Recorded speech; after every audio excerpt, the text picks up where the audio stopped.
915 Talk is a production of Desert Voice Media. You can visit desertvoice.media to learn more. 915 TALK. The world is looking at El Paso.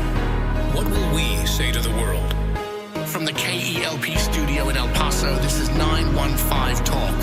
And now your host. Good afternoon, beautiful citizens of the borderland. This is 915 Talk, and I'm your host, Andy Frecka. We are broadcasting from the heart of the world's largest borderplex. We are here at the KELP radio studio in El Paso, and today we have Mac Daddy Del Norte on the board. Mac Daddy, how you doing? Yes, I'm doing good, Andy. Yeah, we continue on this journey of this educational journey. Yes, sir. And hopefully today what we learn will make us a little more active. Oh, okay. Yeah, so, we don't shy away from the issues, right? Definitely. We do not. We learn about all kinds of things. All kinds of things. What have we learned about recently, Mac Daddy? So just making sure you're paying attention. No, yeah, of course. So we've had the mayor in. Yeah. We've been talking a lot about the future of El Paso and city building and all that, and right. how they are planning to make plans to help us grow right. and be a better community. Yeah, we have been talking a lot about that, about the need to attract business to the region. That is a big deal, especially to El Paso homeowners who are paying those property taxes. So appreciate all those actions. But there's one subject we haven't talked about for a while, but it is very important. It's sobering, and it's happening right here. It affects us here in Texas, but also in New Mexico. Mm-hmm. Do you know what we're going to be talking about today, Mac Daddy? Oh, no. I don't know. You don't know. You set up all the equipment, and you don't even know. Yes, exactly. I didn't bother to ask today. Yeah, sorry. So we're going to be tackling abortion in our region and talking about pro-life initiatives. Mm-hmm. And we have a very special guest with us today, Mac Daddy. Yes. Do you know why he's special? No, I don't. Well, we are faith-based radio, so we do believe he is the unique expression of an endlessly creative God. So that's where we start. But he has 6 kids, Mac Daddy. Oh, wow. Yeah. So you have some catching up to do. I do. I know you're working on it, I appreciate that.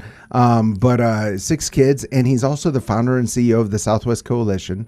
But we'll get into what that is. It's a lot of different things. Okay. But he's working here in Texas, but also in Las Cruces and New Mexico. Mm-hmm. He's a busy guy. Yes, sounds very busy. Yeah, and he's involved in pro-life advocacy, community outreach, so many different things. Yes. So we have a lot to talk about. Mm-hmm. So without further ado, wherever you are, maybe you're up in Oro Grande, heading up 54 North, listening to KELP on 1590 AM. Maybe you're out in Hatch, listening on 89.3 FM. Or somewhere here in El Paso, somewhere central, like where I like to live, central El Paso, and you're listening to 95.9. Wherever you are, let's give a very warm Borderland welcome to the one, the only, Mark Cavaliere.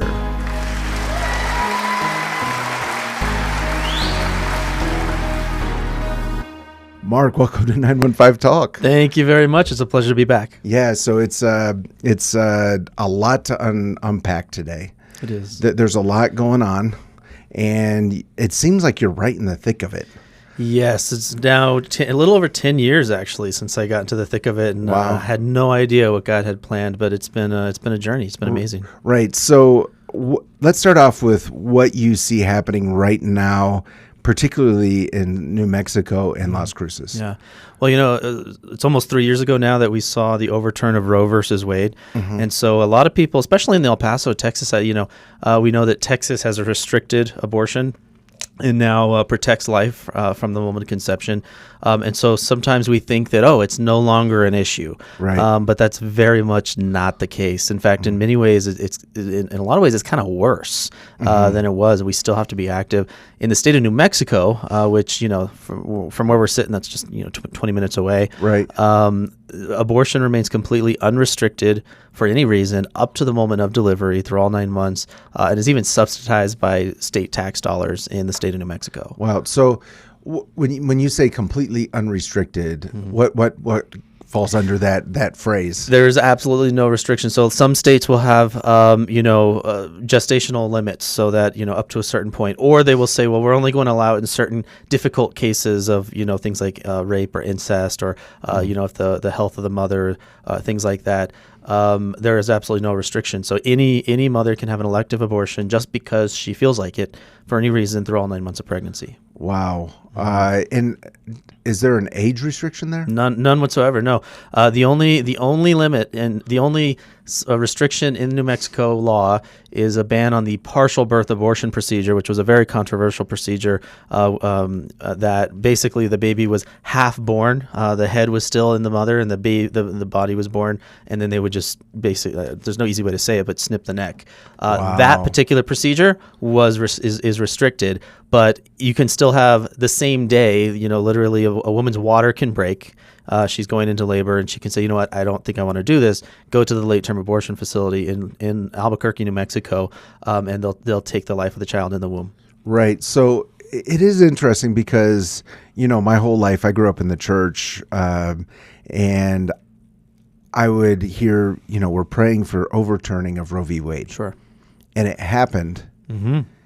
And things didn't get better. Well, it's a huge leap in the right direction, and praise God for that, because it was a federal it imposed upon state, local, and city levels of government an inability to restrict abortion. Mm-hmm. And so now that that's gone, a lot of people think that, it's returned legislating abortion back to the states. And while that's correct, that really it's put it back to we the people. So you and I now have the ability and the obligation to do something about this. And this includes not just the states, but also county and city levels as well. We're seeing this actually. There's been a couple counties and cities in New Mexico, many across Texas and other states that are starting to put in ordinances and things like that to restrict abortion, even at that level. And actually that's very scriptural. There's a scripture about at the city gate, at that level we need to that's interesting. So we've been involved in like Hobbs, New Mexico, and Lee County, New Mexico, and some others have put things like this in place because the state of New Mexico doesn't. It's not doing anything. So the state of New Mexico does allow the county or the city to make its own ordinance. Interestingly, some cities and counties following the overturn of Roe realized that they could do this, and so they started putting these ordinances in place. And then the state legislator and the state attorney stepped in to try to stop them. And so they actually, just in this past January, they said that the state is blocking these city county ordinances because if enforced, it would actually be enforceable and stop abortion. And now that's actually hopeful in our case, because now it allows us to take that to the Supreme Court. Mm-hmm. And without realizing it, the pro-abortion side in New Mexico kind of sided with us in saying that these ordinances are in fact enforceable. Right. And so we're hoping to get actually a Supreme Court of the United States win out of this to side with the city and counties and be able to enforce this. So where are we in that process? That we have attorneys doing that, and those are long processes that I'm not in the thick of. When we need to go and testify, we do. It's probably going to be another year or so before we hear any further updates on that. But that all hinges around there's this thing called the Comstock Law, which goes back before Roe versus Wade. It was kind of this old law that restricted the mailing of any kind of abortion paraphernalia or tools or instruments through the mail. Mm-hmm. And during the 50 years of Roe versus Wade, it was unenforceable. And now that Roe versus Wade is gone, that law is still there. And so basically these ordinances are just saying that if you're going to do abortion in these cities or counties, you have to follow this existing federal law. And the state of New Mexico said, we're not going to allow that ordinance because if you enforce that federal law, it will stop abortion. And so that's why this is actually a really interesting case. And God willing, within the next year or two, if this goes to the Supreme Court, it could actually lead to restrictions on the abortion pill being mailed, which is a huge issue right now. So let me ask you that. I always believe that the only stupid question is the one that's left unasked. In Texas, can you have an abortion pill mailed to you? Well, legally, no, but it's happening all the time. Okay. And so there are organizations, abortion activist organizations that are, because abortion is restricted. First of all, we have to acknowledge that just last year there were 15,000 Texas women who traveled as far as, from Houston, San Antonio, Dallas, all across the state of Texas, oftentimes, most of the time, through El Paso, flying into El Paso, driving through El Paso to drive right across our state line into Santa Teresa, New Mexico, Las Cruces for unrestricted abortion. 15,000 Texas women per year are still traveling. And really, unfortunately, El Paso has kind of become the gateway to, this New Mexico being the back alley abortion clinic for Texas, essentially. And so they've all set up shop, especially in Doña Ana County. The state of New Mexico, prior to the Dobbs decision, which reversed Roe versus Wade, had 6 abortion businesses in the entire state. Today we have 26 because it's basically become this profitable model for all of these out-of-state women to come where there's no restrictions at all. The governor of New Mexico has even been advertising in Texas saying, we're here, it's almost like this abortion tourism, to say we want to be known for this. We want women to come to New Mexico for abortion. And we've seen a 370% increase in abortion in New Mexico since the overturn of Roe versus Wade. Wow. Yeah, I have a friend. He's a pastor here in El Paso. He decided to drive an Uber, and he got a big order. Yep. He went to the El Paso airport. He picked up this young lady, and he didn't even look at where he was supposed to go. Sure. He wasn't doing it really for money. He was just Sure. getting out, meeting people, driving an Uber. And she gets in the car, and he starts driving her to Las Cruces. That's where they were going, and sure enough, that's why she was going there. And it was a very interesting story. But at the end, he said, "What are the chances that God had you get in a car where the Uber driver was the pastor?" Yeah. So there's a lot of work to do. I think it's important for us to say that it's not like let's give each other high fives because Roe v. Wade was overturned. Right. It was necessary, but the work has really only just begun. That was a huge obstacle preventing us from doing more effective legislative work, and ordinances and things like that. Now that it's gone, really now's when the real work begins. For 50 years, we were doing the best we could with Roe versus Wade in place, and we have to continue that work. Pregnancy helps, work, things like that, But now is the chance where, we can't just sit idly by while they're continuing to push these things at the local, state levels. We have to be just as active and get involved. And, to that point, right now, this Texas state legislator is considering legislation because, they're, like you had asked, the abortion pill, thousands of abortion pills are being mailed from out of state, even out of the country. You can get on your phone right now, Google it, and within just a few minutes, find pages where they're sending the abortion pill from other countries like India. And there's really no way. It's becoming increasingly difficult to try to combat that. And so there's women who are going into labor by themselves in their home during their first trimester because they're taking these pills with no medical oversight at all. We've even seen cases of women that they're getting the abortion pill with no instructions, unmarked packages. Sometimes the medication's been mixed up. It's just absolutely a huge crisis that we still can continue to need to fight. Right. So I've heard this phrase before. You can't legislate morality. Oh, absolutely. So what can we do? And it's interesting you say that. When it comes to politics, I'm actually pretty libertarian. I really don't like this. In fact, a lot of times, when you try to legislate morality, it backfires. God, you look at God, he gives us free will. Right. He allows us. He says, here's the consequences, but go ahead and do whatever you want. He gives us the free will to make that choice. The difference is if your choice is going to impede on the life, liberty, or property of another person. That's where the legitimate role of government steps in. Right. And so if we're just talking about making bad decisions for oneself, morally speaking, I don't think that should be legislated. I think we need to invite them, with the love of Christ to say, this is a better way to live. You shouldn't be making these decisions. You shouldn't be living this way. But the issue with abortion is that you now have another individual who exists. And I mean, even legally, they consider you legally dead when your heartbeat stops. You would think that at the very least you should be considered legally alive when your heartbeat starts. Right. And that's just logic, let alone obviously going back to conception when you're when you as a unique individual is created with your unique DNA from that moment of conception. But at that point in time, you should be protected from an act of aggression and violence by another person, to include your own parents and your own mother, and so I often will say, I am more, support women's rights even more than the pro-abortion crowd does, because I support that woman's right to life from the very moment of conception, even from an act of aggression by her mother when that woman was still in the womb. Mm. Yeah, I noticed on your social media you call yourself an advocate for women. Yes. Yeah, so a lot of people would say you're not. I know. Yeah. No, and normally I like to start the conversation here instead before we get into some of the things we just talked about. But no, journeying alongside my wife. You mentioned, we're our 6 children. We have 2 heavenside from natural miscarriages. So we definitely like to live out the pro-life worldview. Sure. But seeing, the effects of what has become considered women's health care in the U.S. and how even my wife, who is not someone who, would ever consider abortion, how that ideology has even affected and really traumatized her and the health care she's received throughout fertility and pregnancy and miscarriage management.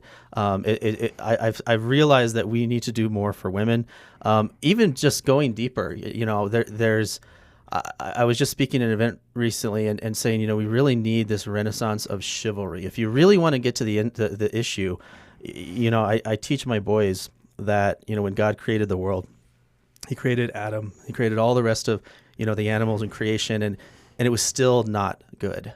Mm-hmm. And then as his final act of creation, as his masterpiece, he creates woman. Mm-hmm. And he creates woman to be a living tabernacle of image bearers of God, through which he himself would eventually enter the world. Right. And there's even this beautiful imagery. I'm Catholic, and in some of the traditional, Catholic traditions, you see women like wearing veils in church. And that actually stems from the Old Testament, when you had the Ark of the Covenant, the living, the dwelling place of God on earth. It was, even when it was empty, it was considered so sacred, right, that it was veiled in the Holy of Holies. Not because it was shameful, not because it was bad, but because of the nature of what it was made to contain. Mm-hmm. It was so sacred that it was to veil was to set apart for something sacred, right? And there's still that idea that women as living tabernacles of image bearers of God have this, they're set apart, and there's this beautiful quote I'm gonna have to pull up real quick, but it really speaks to this. I'm sorry, I didn't have it ready. Here we go. So it's from Joseph Cardinal Minzinti, and I think he really captures this culture, this attitude that we need. He says, "The most important person on earth is a mother. She cannot claim the honor of having built something like Notre Dame Cathedral, but she need not. She can build something more magnificent than any cathedral, a dwelling place for an immortal soul, the tiny perfection of her baby's body. Even the angels have not been blessed with such a grace. They cannot share in God's creative miracle to bring new saints to heaven. Only a human mother can. Mothers are closer to God as the creator than any other human creature. God joins forces with mothers in performing this act of creation. What on God's earth is more glorious than this, to be a mother?" Wow. Yeah,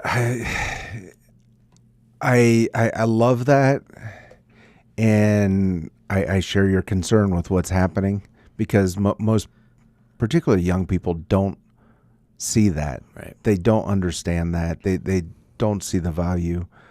And I look at young people that they don't see the value of human life. They don't see the value of their own life. So how do we? I guess the term that would often be used, there's an information war. Sure. Or the biblical term is, how do we disciple? Sure. But what do we do? Sure. To because as we're talking about, changing the laws isn't really changing the numbers. Right. It doesn't change hearts. Yeah. Right. Yeah. That's much better said than numbers. Yeah. Yeah. And you're getting to it, because I'm a firm believer that we're never really going to see a true reverence for life until we have a reverence for the life bearer. And that's when I say, being an advocate for motherhood, for womanhood. And if you look at there's multiple directions to go here.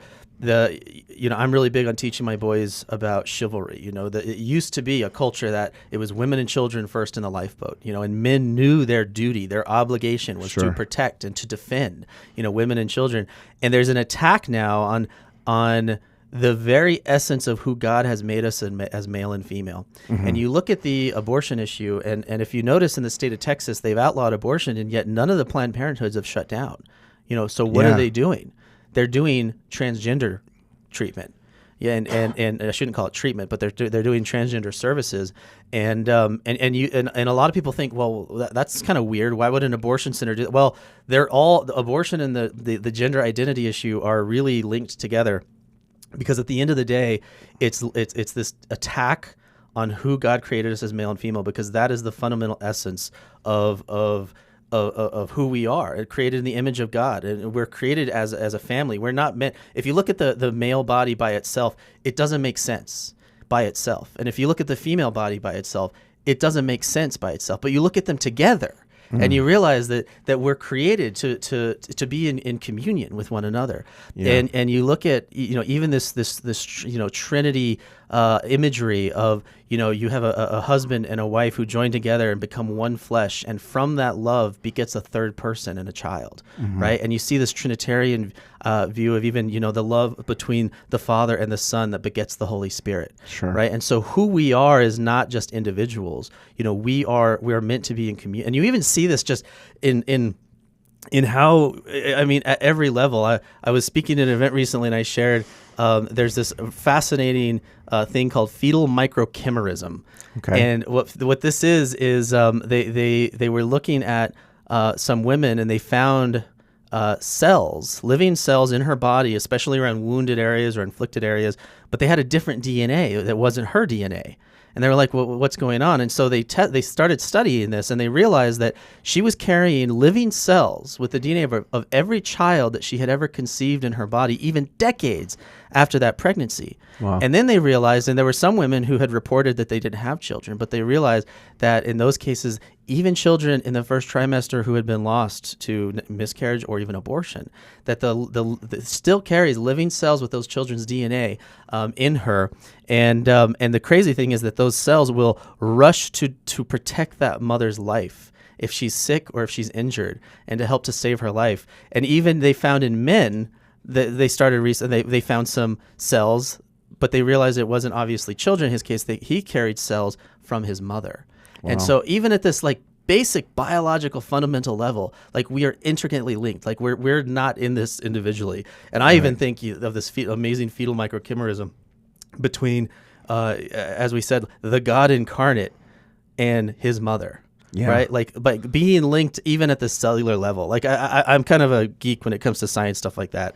And just seeing God's creation, how we're all interwoven and intertwined, even at that level, to me is just amazing. Right. Yeah, it's so much to talk about. I do want to talk about what's going on in Las Cruces specifically. Yeah. First, we're going to go into a break. Before we go into the break, I do want to mention that 915 Talk is a production of Desert Voice Media. You can listen to this or any past or even watch any past conversations of 915 Talk by visiting the website. It's desertvoice.media. Yeah, that's the website, desertvoice.media. We are with Mark Cavaliere, if you just joined us. He's the founder and CEO of the Southwest Coalition, and we're talking about abortion, pro-life issues, all of that. We're going into a break. Do not touch that dial. We'll be right back. Don't touch that dial. 915 Talk is listener supported and is a production of Desert Voice Media. That's right. It's people just like you who make this program possible. Together with Desert Voice, you can learn how to better serve our neighbors and pray for our community. To become a Desert Voice Media partner, you can visit desertvoice.media. That's right. That's the website, desertvoice.media. Take a look and join us today in reaching our borderland for Christ. This is Pastor Steve Castrita. I'd like to extend the invitation for you to join us in service every Saturday at 5 p.m. at Redeeming Grace Church, El Paso. We are located at 2400 George Dieter inside Iglesia Philadelphia. We're a young church on the east side of El Paso with no smoke, no lasers, and no gimmicks, just the uncompromising Word of God and a call to win the 915 for Jesus Christ. We'd love to meet you and your family. God bless you, and thank you for listening to KELP. We're back. You're listening to 915 Talk. And we're back. You're listening to 915 Talk. I'm your host, Andy Frecka. Today we're with Mark Cavaliere. We're talking about pro-life advocacy. We're talking about community outreach. We're talking about abortion, what's going on here in Texas and southern New Mexico. You mentioned that since Roe v. Wade was overturned, let me make sure I get this right. The number of abortions in New Mexico has gone up 370%. Correct. And El Paso has kind of become the place young ladies fly into to drive up to Las Cruces. Correct. If they've made a decision for abortion. I got all that right. Yeah. The story you shared about your pastor friend Ubering, that's unfortunately not uncommon. We see women being dropped off every day. Right. It's 90% of the license plates in the parking lots of the abortion centers are all Texas license plates. Wow. Yeah. So what is New Mexico kind of, I guess, sees this as an opportunity? Mm-hmm. I think you even said kind of like for tourism. They've the phrase abortion tourism has been used. Yes. Okay. Wow. And what is happening in Las Cruces specifically? So first of all, in the last 3 years, the city of Las Cruces had 0 abortion centers. There had been one back in 2014, which is what I initially got me active and involved in the pro-life movement. And then when it closed, I relocated here to the El Paso, Santa Teresa area. But now it's back. There was a void, and now that abortion's restricted, there's already 3 abortion centers in 3 years that have opened in Las Cruces city limits, plus the one in Santa Teresa with a former El Paso abortionist. And so there's already 4 in Doña Ana County. Apparently that's not enough, though, because the governor, Michelle Lujan Grisham in New Mexico, who is a strong advocate for abortion, a couple of years ago, she allocated $10 million of state, and I live in Chaparral, so $10 million of state taxpayer dollars, including mine, to build a state-funded a $10 million tax-funded abortion facility in Las Cruces. And you would think, well, if they already have 3 abortion centers in city limits, why are they building a 4th or really a 5th for the Doña Ana County? And they specifically said because it's an access point for Texas women who they see as, not having enough access to abortion. So let's use New Mexico taxpayer dollars, not for New Mexico, women's health, which New Mexico is considered a maternal health desert. There's been, labor and delivery wards and hospitals like in Gallup that have been closing. And a lot of women don't have access. Women are more likely to see and have access to abortion than prenatal care and childbirth care. The abortion businesses in New Mexico now outnumber the number of childbirth businesses and hospitals that are available to help them. And that's still not enough. So, yes, a tax-funded abortion facility. And this, I believe, is the greatest threat we've ever faced. It's not just abortion. They're talking about trying to make it seem more legitimate by saying, this is also going to, they're working with the New Mexico Doula Association to provide doula and childbirth support, lactation services. They've even gone so far as to say in one article that maybe someday this could also include a birth center in the same facility. And this is not an uncommon model. We've seen this. There's a business in Memphis, Tennessee called Choices, and literally one floor is a birth center and the second floor is an abortion center. And you have the same medical providers going back and forth between delivering babies and aborting babies. You see places like this also in New York and some other areas. This is the model they're trying to do. They've also talked about this. It's going to be done through the University of New Mexico out of Albuquerque, UNM. Yeah, so let me say this. Sure. I went on to the Southwest Coalition. Mm-hmm. It's swc.inc. And I look at the bottom of the page, and it's help stop the abortion center in Las Cruces. So I clicked on that. It takes me to stopthecenter.com. Correct. Stopthecenter.com. I go on there, and it says, the University of New Mexico has acquired land. Mm-hmm.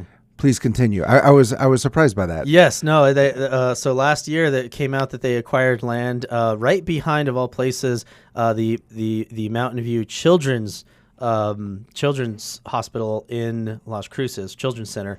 Right directly behind that is still, praise be to God, still a vacant lot as of right now. They have said they hope to begin construction by this fall. But this is where they plan to build this $10 million tax-funded abortion center. And the University of New Mexico in Albuquerque has already been running an active abortion center for many years as part of their university. And they've actually been at the center of a lot of controversy, including the fetal trafficking, where they were taking the remains from aborted babies, changing procedures on abortions without women's consent so that they could have more intact specimens to keep the babies preserved to sell them to research organizations. UNM was at the center of that. UNM has also had to pay a huge settlement in the death of a woman for a third trimester abortion, which is a third trimester. By the way, a lot of people will talk about, you have to keep abortion legal for situations where it's threatening the life of the mother. The besides ectopic pregnancies, which we can address later, the only times when a pregnancy is life threatening for a woman is in the third trimester when the baby's big, and at that point, an abortion is a multi-day procedure, and it is extremely stressful and traumatic because the baby's now too big for either a vacuum aspiration or abortion pill. They actually have to forcibly dilate her, basically force her into labor, and and then dismember and remove the baby in pieces, and it's a very traumatic on her body.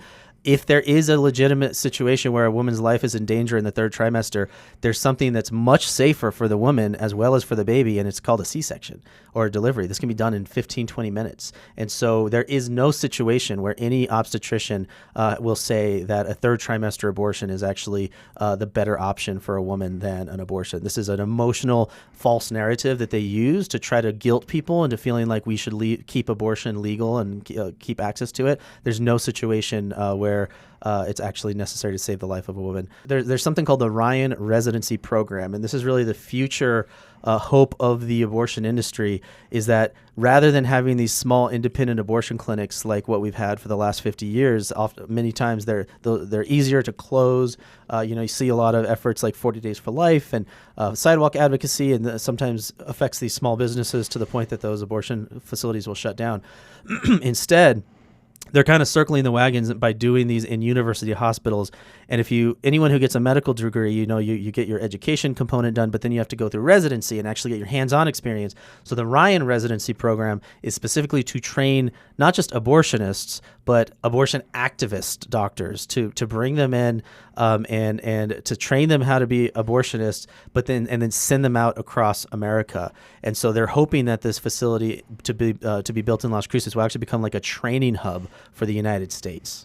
Okay, so you have a website, or there's this website, stopthecenter.com. Correct.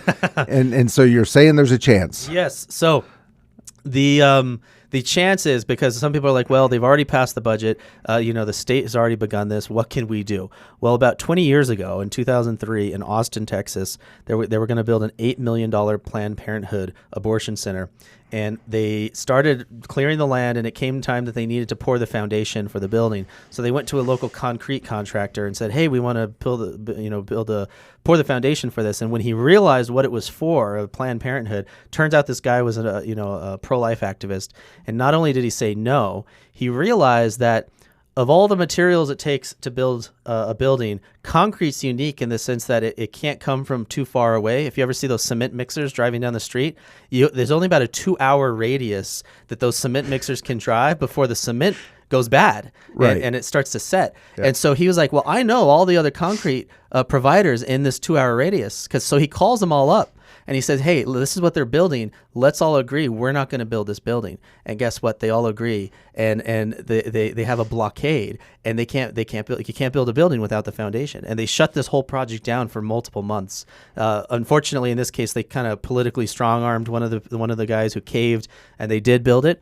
So then what they did was they just started reaching out to all the local contractors. And if you think about all the construction contract companies and individuals who are involved in building a building, they just started saying, anyone who works on this project, we're never going to work with you again. And the local churches started standing out and saying, anyone, any organization, construction guy, company who's involved in building this abortion center, we're never going to work with our church again. And guess what? churches get built a lot more often than abortion centers. So even like pro-abortion contractors and construction companies were like, we're not going to touch this thing. This is bad business. I mean, they were getting letters and phone calls from across the country. This made like LA Times headlines and things like that. And so at stopthecenter.com, I've been in touch with Chris Danzy, who's the guy who led this effort 20 years ago. And so he's helped to kind of guide us.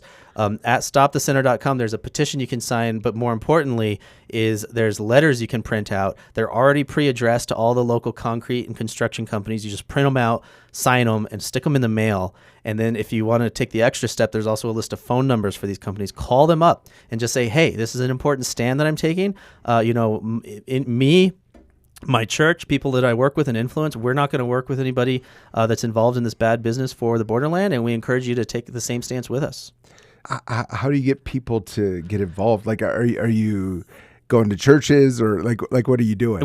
So we're actually going to be doing kind of a renewed campaign. We started this a year ago. There's been over 1,000 people sending letters. I believe there's been, I think the last count, 40,000 letters sent at this point.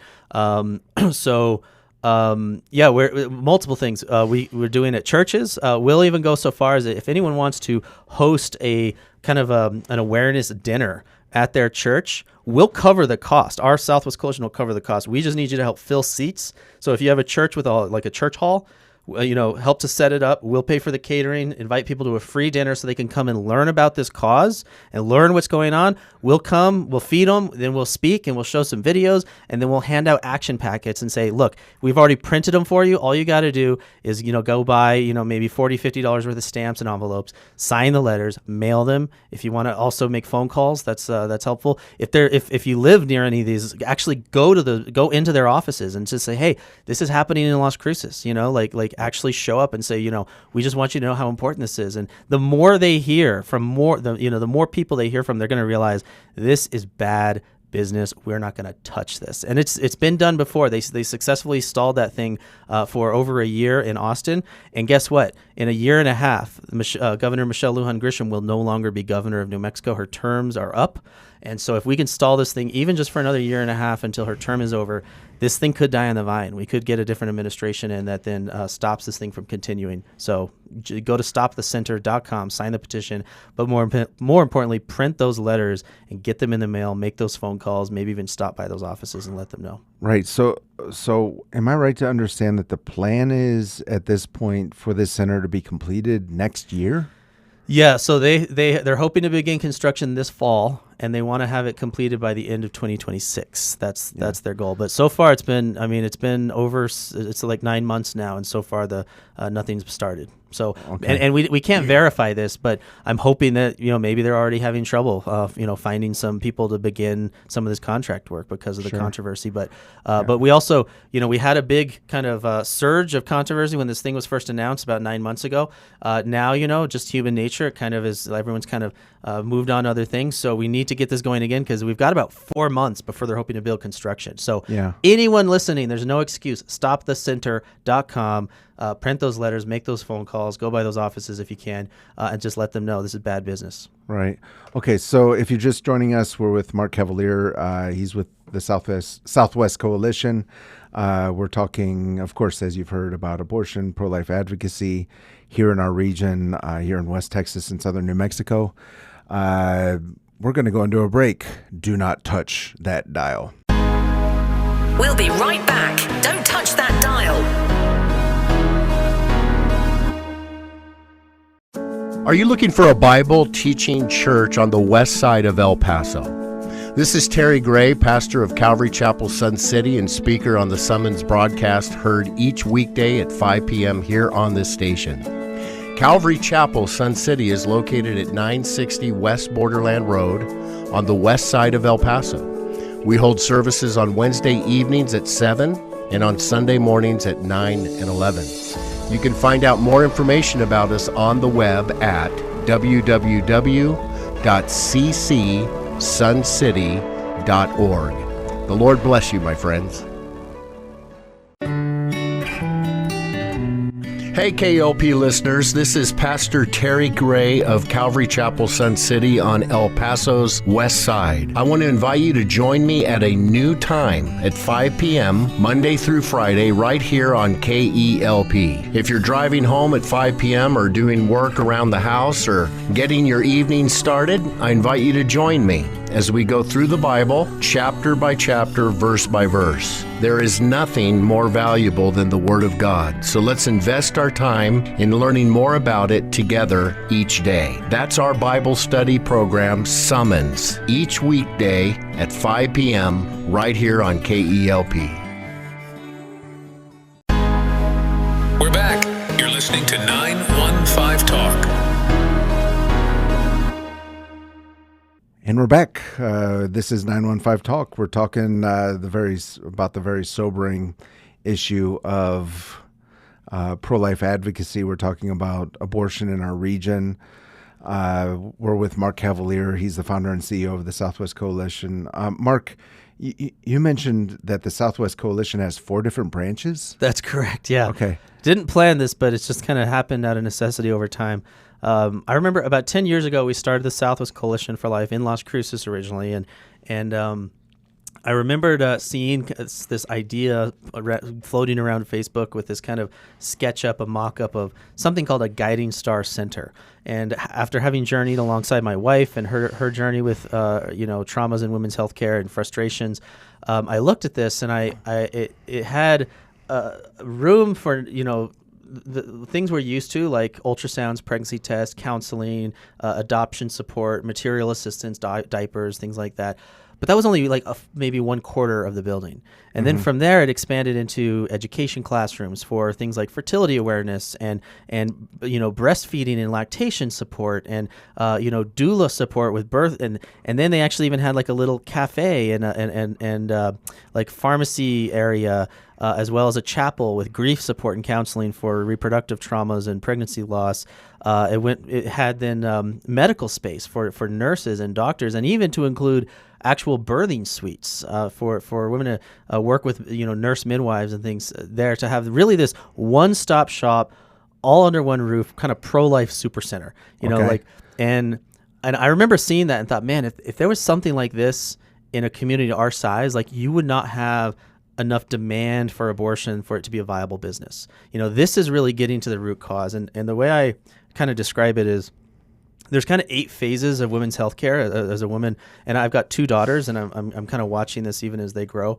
That at first you have body awareness when a girl just becomes aware that I am a girl, not a boy, right? And then you have sexual awareness, that you have this sexual nature to us, and then you have fertility awareness, that I have this fertility to create and nurture life, and then the actual stage of pregnancy, the procedure of childbirth, breastfeeding and postpartum, motherhood, and then menopause. Okay, now as men we only have like 2 phases in our life that we go, but for women though, each one of these phases needs a very unique education, medical support, and resources for where she's at. The pro-life movement as a whole has been really hyper-focused on just 1/3 of women who are pregnant, who are vulnerable to abortion. And that's where we've been focused, because they're the ones going to have an abortion.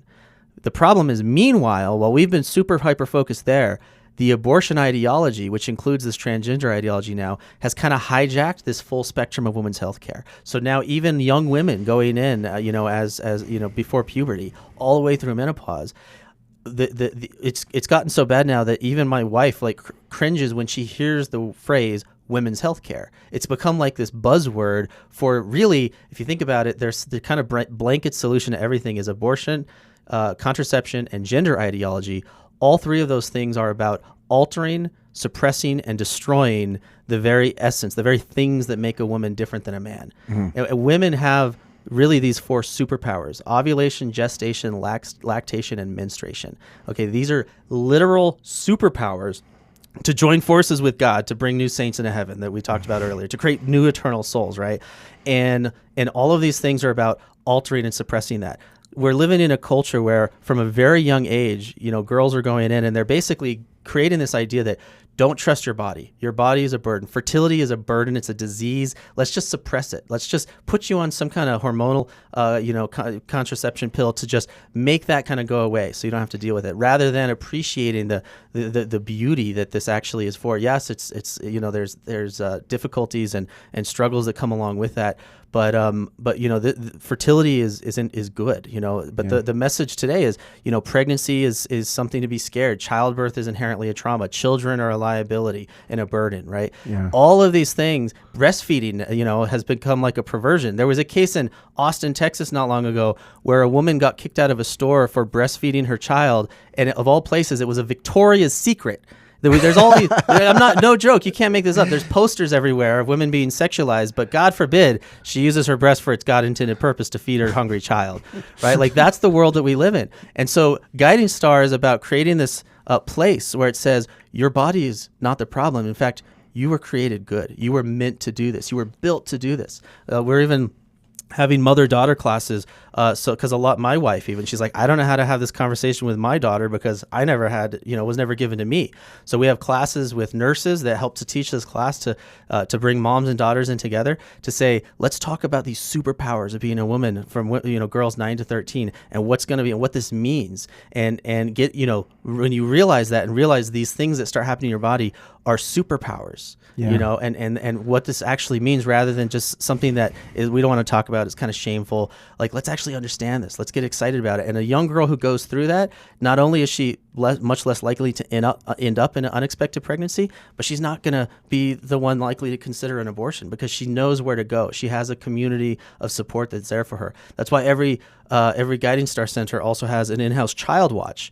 A lot of moms can't even take the classes that we offer or get their own healthcare needs met because they don't have someone to watch the kids. Mm-hmm. Our culture has drifted. We used to live in these extended family kind of units where you lived around older sisters and cousins and aunts, and you saw pregnant women and children and breastfeeding, and so you just kind of knew all this stuff and you could identify with it. What's happening is families are shrinking. As far as like family size, there's fewer siblings. Also, the generational age gap is because people are waiting until later in their life to have children, and so children are now much more removed from their parents, and there's no opportunity for this like transfer of kind of just information and understanding what it means to be pregnant, what it means to be a mom. And when I mentioned those 8 phases of women's healthcare of a woman's lifespan earlier, the transition points between those phases are shifts in identity. Of understanding who I am as a person. What is my body? How was I created? The person I was created to be. And without people there to support and having sisters and tribes to help support women through these shifts in identity, then women can't identify with the concept of being pregnant or being a mother. And so right now you have women who the idea of being pregnant is overwhelming. The most important statistic right now is often overlooked. 62% of women having abortions at the abortion centers already have children. 62%. Wow. The majority of women now, it's not the young, unwed teenage pregnancies like it used to be. These are moms. But when we talk to them, what's happening is they're saying, I can't do it again. They're overwhelmed. They had a really traumatic birth experience. They didn't have postpartum support. They felt like they failed at breastfeeding their child. They're overwhelmed, and they're trying to make it with the 1 or 2 kids they already have. The idea of having another, a lot of times too, they're single. They don't have a husband who stepped up to help. And so we have to do more to improve the childbirth experience, to make that childbirth more accessible for women. That's not scary. This can be joyful and empowering and a beautiful experience, not just a sterile medicated experience. And then we have to have more postpartum support, lactation consultants, doulas, midwives, to make sure that all the way through raising that child that mom has support and she knows how incredible her body is. We had a case where a mom had been through multiple abortions. We helped her choose life for one of her next pregnancies. She's breastfeeding this new baby, and she's finding this healing, like bonding experience with this baby to heal from all her past trauma from abortions. Well, she ends up with another pregnancy, and in her trauma mind, this new pregnancy is like a threat to this bonding she's currently going through with her wow. baby. And so guess what? She has another abortion scheduled. We had a lactation consultant, of all people, who catches this and says, let me tell you how incredible your body is. Let me teach you about tandem breastfeeding and the changes the milk's going to go through, how that affects your other baby. And now this mom is breastfeeding 2 babies. Wow. Yeah. Yeah, there's so much we could talk about. It's interesting when I've talked to my own kids in their teenage years, especially. Of course, they see all the struggles their friends are going through, questions they have, and when I talk to them about even the gender issues, all of this, I say, isn't it interesting? I didn't choose what town I was going to be born in. Mm-hmm. I didn't choose what family I was going to be born into, the color of my skin, eyes. I didn't choose my gender. Mm-hmm. And am I going to spend my life trying to control things that God gave me, or am I going to let him be in charge? Yeah. And it is an interesting thing. And wow, what a monumental task, even to teach people in the church about this, because I've met people in Protestant churches who aren't sure what they believe about abortion. Sure. And by the way, I mentioned earlier I'm Catholic. Yeah. It's just as much of a crisis in all denominations. Right, exactly. Yeah. And you look at, our region is probably identifies as Catholic, probably 80%, but so many people don't have a full understanding. Right. So it's quite a task you're up to. Maybe someone's listening and they want to do something. Sure. What would your word of encouragement to them be, or how can they get involved? Well, the first thing I recommend is you can go to our website, swc.inc, like incorporated, and that'll take you through all of our 4 different divisions. I didn't even mention we have a lily pad maternity home providing safe residence for moms is our 3rd division. And then we have something called Her Care Connection, which is our sidewalk outreach that in a mobile ultrasound bus at the abortion centers. And then the last one is our Coalition for Life Action kind of ministries, includes the 40 Days for Life prayer vigils. We do that twice a year, and that's always kind of the first step I encourage people to do is sign up for 1 hour to pray. Right. Go out to these facilities. If you're in El Paso, the closest one's in Santa Teresa, or there's a Planned Parenthood here in El Paso that, while it's not an active abortion center, they are referring for abortion and doing transgender services.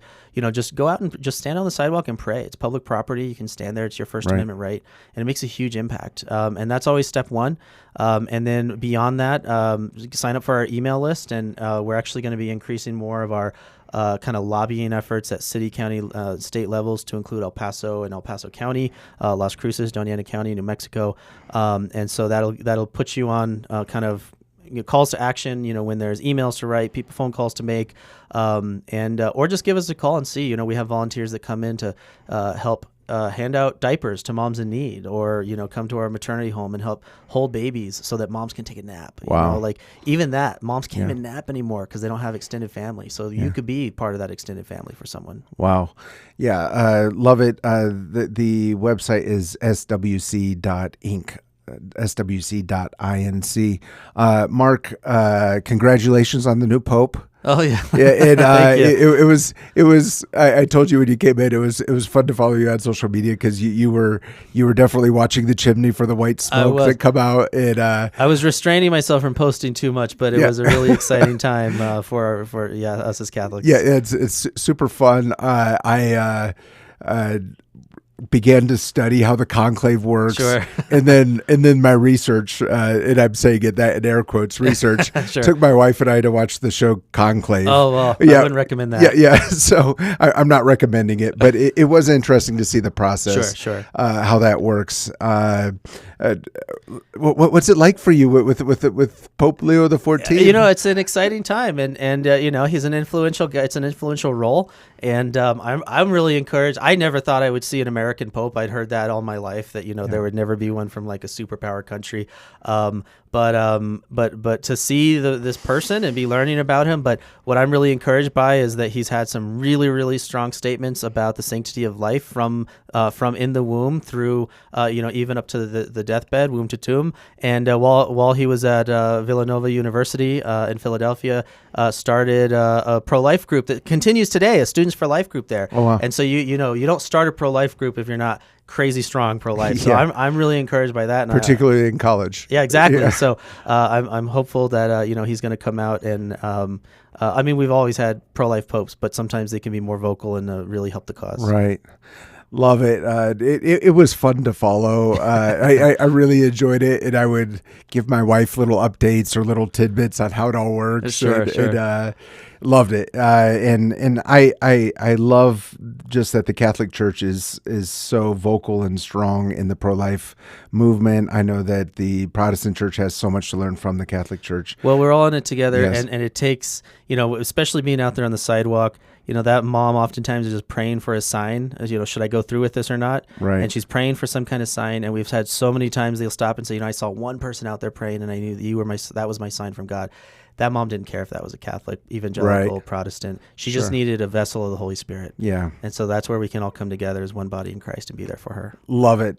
Thank you for coming in today. Again, we've been with Mark Cavaliere of the Southwest Coalition. And as we always say, let's learn to love our city, love our neighbor, and give God all the glory. This has been 915 Talk. You have been listening to 915 Talk, a production of Desert Voice Media. In order to listen to previous editions of 915 Talk, just visit desertvoice.media. Let's learn together to love our city, love our neighbors, and give God all the glory.